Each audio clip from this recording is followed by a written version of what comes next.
Ito na yung niluto kong ginisang munggo. Sobrang sarap nito guys. Sa ngayon, magluto ako ng ginisang munggo. Buhay probinsya. Lutong bahay talaga.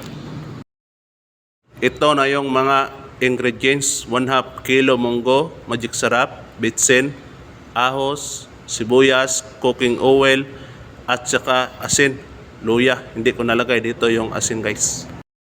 Binabad ko muna ang munggo sa tubig. Parang madali itong lumambot. Hinugasan ko muna bago ko binabad. Masarap, matipid na ulam. Hiniwa ko na sa maliliit ang sibuyas, bawang at saka luya. Pagkatapos, gisahin ko ito gamit ang mantika.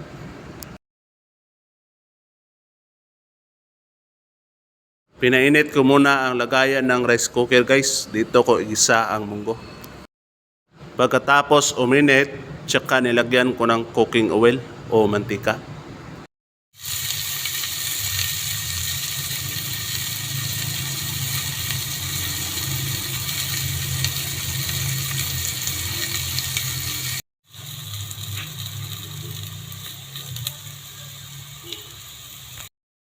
Pagkatapos kung nagisa ang sibuyas, bawang at saka luya, tsaka ko nilagay ang tubig, tapos sinunod ko na din yung munggo guys.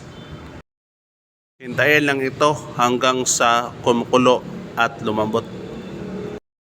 Pag napansin ninyong kumukulo na ang munggo guys, tingnan ninyo baka naubusan ng tubig at hindi pa lumambot.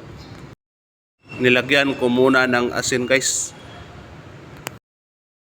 Ayan, nagsimula ng kumukulo ang ating munggo. Panghuli ko lang lagyan ng magic sarap at saka bitsin.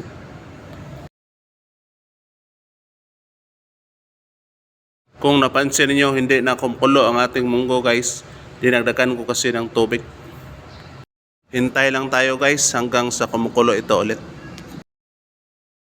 Ayan, kumukulo na ulit ang ating munggo. Malapit na itong maluto. Dinagdagan ko ng tubig guys, kaya nahinto ang pagkukulo ng ating munggo. Yan guys, kumukulo na ulit ang ating munggo. Lumalambot na. Dito ko na ilagay ang magic sarap at saka bitsin, asin. Kayo lang ang mag-measure guys kung gaano karami ang ilagay ninyo. Basta tikman-tikman lang ninyo ang munggo guys. Naluto na ang ating ginisang munggo guys. Masarap, matipid na ulam. Paki-like, subscribe para update ko kayo sa susunod kong video. Lahat ng viewers na nanonood, maraming salamat sa inyong suporta. Dembridge Vlog po, bumabati sa inyo.